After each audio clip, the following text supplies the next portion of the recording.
Hello all 10th standard ജോഗ്രഫിയിലെ 6th chapter ആയിട്ടുള്ള manufacturing industries ആണ് ഇന്ന് നമ്മൾ നോക്കാൻ പോകുന്നത്.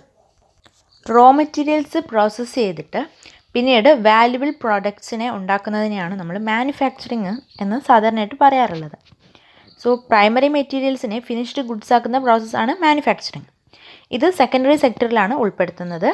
എക്കണോമിക് സ്ട്രെങ്ത്, ഒരു കൺട്രിയുടെ എക്കണോമിക് സ്ട്രെങ്ത്തിനെ മെഷർ ചെയ്യുന്നത് ഇത്തരത്തിൽ മാനുഫാക്ചറിങ് ഇൻഡസ്ട്രീസിലെ ഡെവലപ്മെൻറ്റ് നോക്കിയിട്ടാണ്.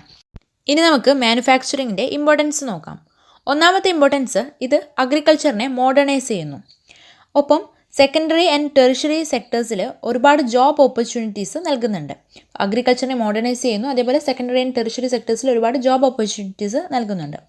രണ്ടാമതായിട്ട് ഇത് അൺഎംപ്ലോയ്മെൻറ്റിനെയും പോവർട്ടിനെയും ഒരു വിധത്തിൽ ഒഴിവാക്കാൻ കാരണമാകുന്നുണ്ട്. കാരണം ഒരുപാട് പേർക്ക് ജോബ് ഓപ്പർച്യൂണിറ്റീസ് കിട്ടുന്നുണ്ട്.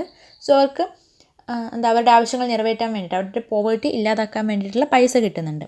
മൂന്നാമതായിട്ട് മാനുഫാക്ചറിങ് ഗുഡ്സിനെ ഇത്തരത്തിലുള്ളതിനെ എക്സ്പോർട്ട് ചെയ്യുന്നുണ്ട്. സോ ട്രേഡ് ആൻഡ് കൊമേഴ്സും അതേപോലെ ഫോറിൻ എക്സ്ചേഞ്ചും കൂടുന്നുണ്ട്.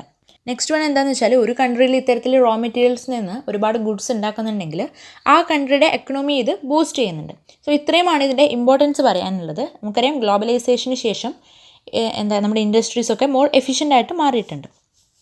ഇനി നമുക്ക് ഇൻഡസ്ട്രിയുടെ ലൊക്കേഷൻ എങ്ങനെയാണ് സെലക്ട് ചെയ്യുന്നത് നോക്കാം. ഒരുപാട് കാര്യങ്ങൾ ലൊക്കേഷൻ സെലക്ട് ചെയ്യുമ്പോൾ ശ്രദ്ധിക്കാനുണ്ട്. അവിടെ റോ മെറ്റീരിയൽസ് അവൈലബിൾ ആണോ എന്ന് നോക്കണം, ലേബർ കിട്ടുമോ എന്ന് നോക്കണം, ക്യാപിറ്റൽ ഉണ്ടോ എന്ന് നോക്കണം, അതുകൂടാതെ പവർ, മാർക്കറ്റ് എന്നിവയൊക്കെ നമ്മൾ നോക്കണം. സോ ഇവിടെ ഞാനൊരു ഫ്ലോ ചാർട്ട് തന്നിട്ടുണ്ട്. ഇത് ഇൻഡസ്ട്രി മാർക്കറ്റ് ലിങ്കേജിനെ പറ്റിയാണ് പറയുന്നത്. അതെന്താണെന്ന് നോക്കാം. ഒന്നാമതായിട്ട് നമ്മൾ പറഞ്ഞു റോ മെറ്റീരിയൽസ് അവിടെ അവൈലബിൾ ആയിരിക്കണമെന്ന്. സോ റോ മെറ്റീരിയൽസ് അവൈലബിൾ ആണ്. ഇനി പ്രൊഡക്ഷൻ ആവശ്യമായ ലാൻഡും ലേബറും ക്യാപിറ്റലും ഓൺട്രപ്രണറും അതേപോലെ ഇൻഫ്രാസ്ട്രക്ചറൊക്കെ ഉണ്ടെങ്കിൽ ഈ റോ മെറ്റീരിയൽസിനെ ഫാക്ടറിയിലേക്ക് ട്രാൻസ്പോർട്ട് ചെയ്യുന്നു. എന്നിട്ട് ഫാക്ടറിയിൽ വെച്ചിട്ട് ഈ റോ മെറ്റീരിയൽസ് ഗുഡായിട്ട് മാറുന്നു.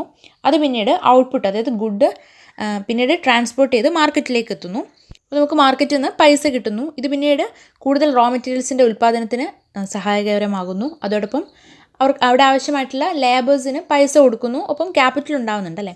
സോ ഇതാണ് ഇൻഡസ്ട്രി മാർക്കറ്റ് ലിങ്കേജ് എന്ന് പറയുന്നത്. ഇനി നമുക്ക് ഇൻഡസ്ട്രീസിൻ്റെ ക്ലാസിഫിക്കേഷൻ നോക്കാം. ഒരുപാട് തരത്തിൽ ക്ലാസിഫൈ ചെയ്യുന്നുണ്ട്. ഒന്നാമത്തേത് റോ മെറ്റീരിയൽസിൻ്റെ ബേസിലാണ്, സോഴ്സ് ഓഫ് റോ മെറ്റീരിയൽസിൻ്റെ ബേസിൽ. അങ്ങനെ രണ്ടായിട്ട് ഡിവൈഡ് ചെയ്യുന്നുണ്ട്, അഗ്രോ ബേസ്ഡ് എന്നും മിനറൽ ബേസ്ഡ് എന്നും. ഇതിനെപ്പറ്റി വിശദമായിട്ട് നമുക്ക് പഠിക്കാവുന്നതാണ്, ചാപ്റ്ററിൽ വരുന്നുണ്ട്. നെക്സ്റ്റ് രണ്ടാമത്തെ ഒരു ക്ലാസിഫിക്കേഷൻ മെയിൻ റോളിനെ ബേസ് ചെയ്തിട്ടാണ്. അങ്ങനെ നമുക്ക് രണ്ടായിട്ട് ക്ലാസിഫൈ ചെയ്യാം ഇതിൻ്റെ ബേസിൽ.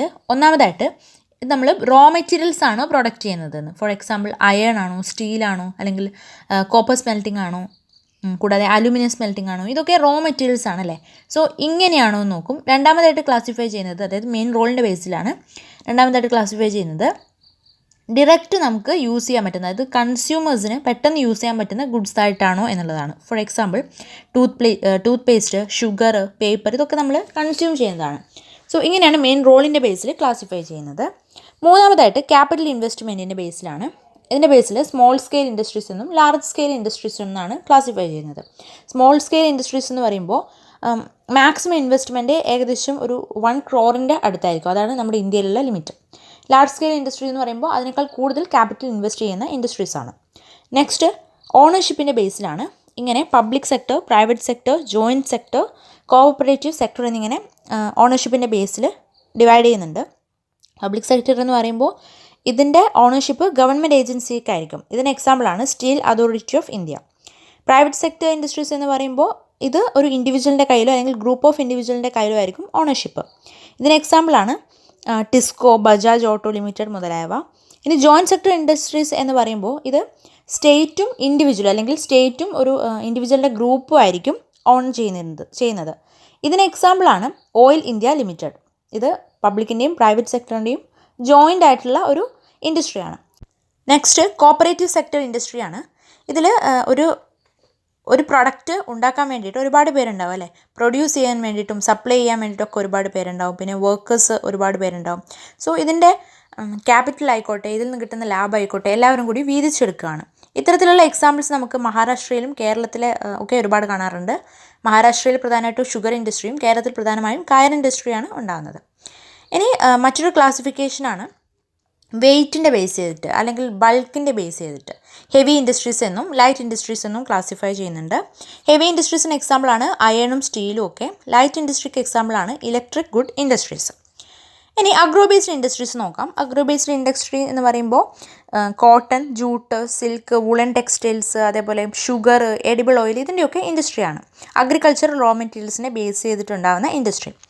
ഇതിൽ ഫസ്റ്റ് നമുക്ക് ടെക്സ്റ്റൈൽ ഇൻഡസ്ട്രി നോക്കാം. ടെക്സ്റ്റൈൽ ഇൻഡസ്ട്രിയിൽ വരുന്നതാണ് കോട്ടൺ ടെക്സ്റ്റൈൽസും ജൂട്ട് ടെക്സ്റ്റൈൽസും ഒക്കെ.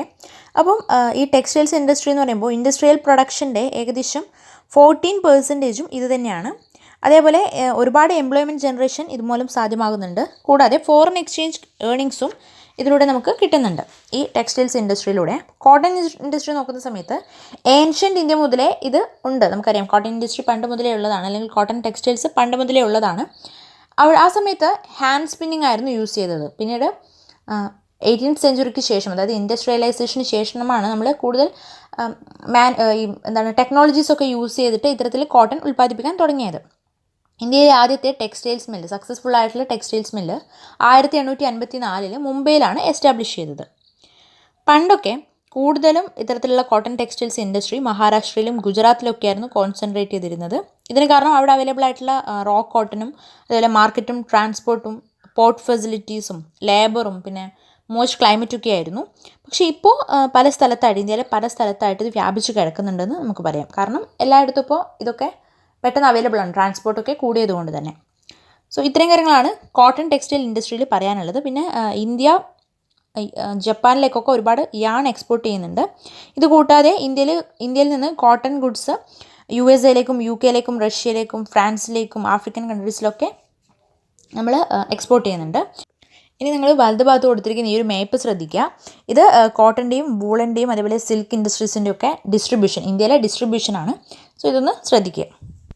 പിന്നെ ഈ ഒരു കോട്ടൺ ടെക്സ്റ്റൈൽ ഇൻഡസ്ട്രിയുടെ ഒരു പോരായ്മ എന്താണെന്ന് വെച്ചിട്ടുണ്ടെങ്കിൽ നമ്മൾ ഇതിനെ വേണ്ട വിധത്തിൽ യൂസ് ചെയ്യുന്നില്ല. ഇന്നും ലോക്കൽ മാർക്കറ്റ്സ് അല്ലെങ്കിൽ സ്മോൾ യൂണിറ്റ്സ് മാത്രമേ ഇന്ത്യയിലുള്ളൂ. ഒരുപാട് സ്മോൾ യൂണിറ്റ്സ് ഉണ്ട്, അല്ലാണ്ട് വലിയ ഇൻഡസ്ട്രീസ് ഇന്ത്യയിലില്ല. ഇത് ഒരു ഡ്രോബാക്ക് ആണെന്ന് പറയാം. ഇനി ജൂട്ട് ഇൻഡസ്ട്രി നോക്കുന്ന സമയത്ത് ഇന്ത്യയാണ് വേൾഡിലെ ലാർജസ്റ്റ് പ്രൊഡ്യൂസർ ഓഫ് റോ ജൂട്ടും അതേപോലെ ജൂട്ട് ഗുഡ്സും. ഇനി എക്സ്പോർട്ടിൻ്റെ കേസിൽ ഇത് ബംഗ്ലാദേശിൻ്റെ തൊട്ട് പിന്നിലാണ്. സെക്കൻഡ് പ്ലേസാണ് ഇന്ത്യക്കുള്ളത്.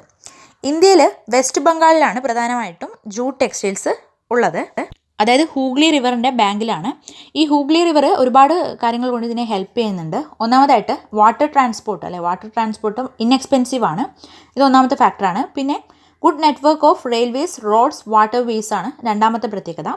മൂന്നാമതായിട്ട് ഈ റോ ജൂട്ടിൻ്റെ പ്രോസസ്സിങ്ങിന് ഒരുപാട് വാട്ടർ വേണം. അത് ഈ ഹൂഗ്ലി റിവറിൽ നിന്നും അവൈലബിൾ ആണ്.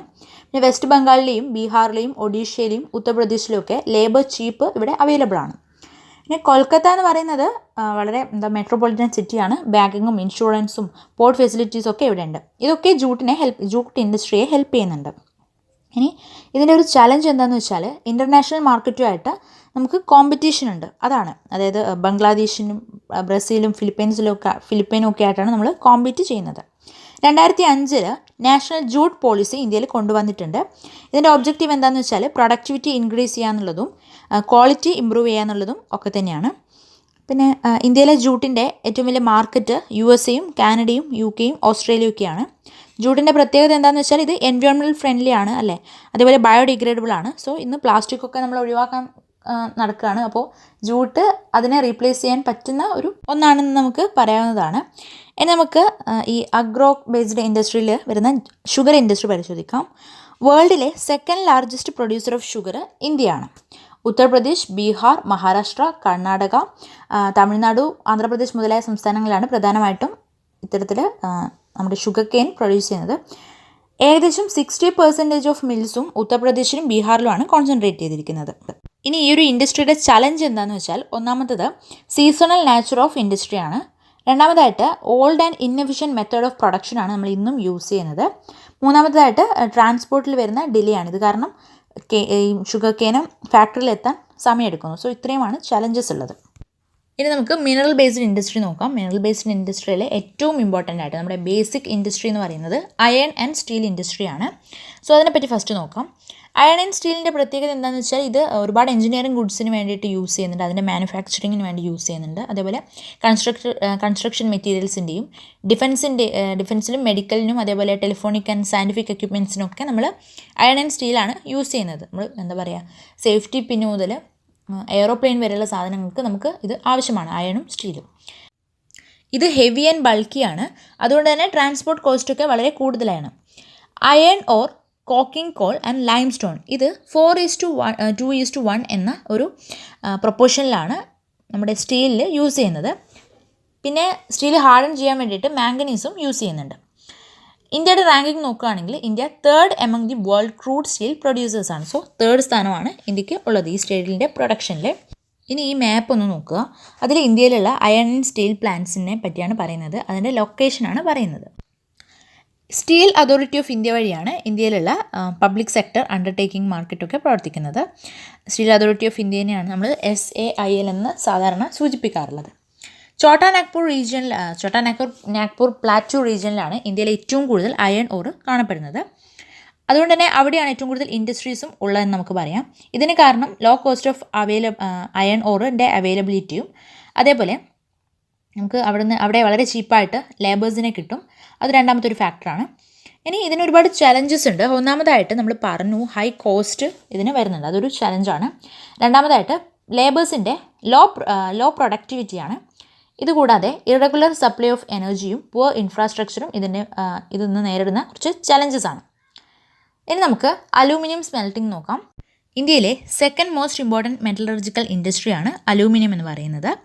ഇത് എയർക്രാഫ്റ്റിൻ്റെ മാനുഫാക്ചറിങ്ങിന് വേണ്ടിയിട്ടും അതേപോലെ യൂട്ടൻസിൽസിന് വേണ്ടിയിട്ടും വയേഴ്സിന് വേണ്ടിയിട്ടൊക്കെ യൂസ് ചെയ്യുന്നുണ്ട്. ഒഡീഷ, വെസ്റ്റ് ബംഗാൾ, കേരള, ഉത്തർപ്രദേശ്, ഛത്തീസ്ഗഡ്, മഹാരാഷ്ട്ര, തമിഴ്നാട് എന്നിവരാണ് ഏറ്റവും കൂടുതൽ അലൂമിനിയം പ്രൊഡക്ഷനിൽ നിൽക്കുന്നത്. നമ്മൾ നേരത്തെ പറഞ്ഞിട്ടുണ്ടായിരുന്നു കഴിഞ്ഞ ചാപ്റ്ററിലൊക്കെ, അലൂമിനിയത്തിൻ്റെ ഓറാണ് ബോക്സൈറ്റ് എന്ന് പറയുന്നത്. ഇത് ഒരു ഡാർക്ക് റെഡിഷ് കളറിലുള്ള റോക്കാണ്. ഇനി കെമിക്കൽ ഇൻഡസ്ട്രിയാണ്. കെമിക്കൽ ഇൻഡസ്ട്രി പറയുന്ന സമയത്ത് നമുക്കറിയാം ഇനോർഗാനിക് കെമിക്കൽസും ഉണ്ട്, ഓർഗാനിക് കെമിക്കൽസും ഉണ്ട്. ഇനോർഗാനിക് കെമിക്കൽസ് എന്ന് പറയുമ്പോൾ കാർബൺ അടങ്ങാത്തതാണ്. ഇതിന് എക്സാമ്പിളാണ് sulphuric acid, nitric acid, alkalis, soda ash മുതലായവ. ഇവയൊക്കെയാണ് ഏറ്റവും പ്രധാനപ്പെട്ടത്, അതുകൊണ്ടാണ് ഇവ എക്സാമ്പിളായിട്ട് പറഞ്ഞത്. ഇതിൽ സൾഫ്യൂരിക് ആസിഡ് തന്നെ നമുക്ക് നോക്കിയാൽ അറിയാം ഒരുപാട് ഫെർട്ടിലൈസേഴ്സിൻ്റെ മാനുഫാക്ചറിങ്ങിന് വേണ്ടിയിട്ടും പ്ലാസ്റ്റിക്കിന് വേണ്ടിയിട്ടും അതേപോലെ പെയിൻസിൻ്റെയും ഡൈസ്റ്റഫ്സിൻ്റെയും ഒക്കെ മാനുഫാക്ചറിങ്ങിന് വേണ്ടിയിട്ട് നമ്മൾ സൾഫ്യൂരിക് ആസിഡ് യൂസ് ചെയ്യുന്നുണ്ട്. ഇതേപോലെ ഓരോന്നിനും ഒരുപാട് യൂസേജ് ഉണ്ട്. ഇനി ഓർഗാനിക് കെമിക്കൽസ് നോക്കുന്ന സമയത്ത് പെട്രോ കെമിക്കൽസൊക്കെ ഇതിലാണ് ഉൾപ്പെടുന്നത്. കൂടാതെ സിന്തറ്റിക് ഫൈബേഴ്സും പ്ലാസ്റ്റിക്കും ഒക്കെ ഓർഗാനിക് കെമിക്കൽസിൽ നിന്നാണ് ഉണ്ടാക്കുന്നത്. ഇനി ഫെർട്ടിലൈസർ ഇൻഡസ്ട്രിയാണ്. ഫെർട്ടിലൈസർ എന്ന് പറയുമ്പോൾ നമ്മൾ യൂസ് ചെയ്യാറുള്ള വളങ്ങളാണ് അല്ലേ. പ്രധാനമായിട്ടും നൈട്രോജനസ് ഫെർട്ടിലൈസറാണ് കൂടുതലായിട്ട് നമ്മൾ യൂസ് ചെയ്യാറുള്ളത്. ഇതുകൂടാതെ ഫോസ്ഫാറ്റിക് ഫെർട്ടിലൈസേഴ്സും അലൂമിനിയം ഫോസ്ഫേറ്റൊക്കെ നമ്മൾ യൂസ് ചെയ്യാറുണ്ട്. പിന്നെ പൊട്ടാഷ് ഉണ്ട്. പൊട്ടാഷ് കൂടുതലായിട്ട് ഇന്ത്യയിൽ ഇമ്പോർട്ട് ചെയ്യുകയാണ് ചെയ്യുന്നത്. ഇവിടെ വലിയ പൊട്ടാഷിൻ്റെ പ്രൊഡക്ഷൻ ഇല്ല. ഇന്ത്യയാണ് 3rd largest producer of nitrogenous fertilisers.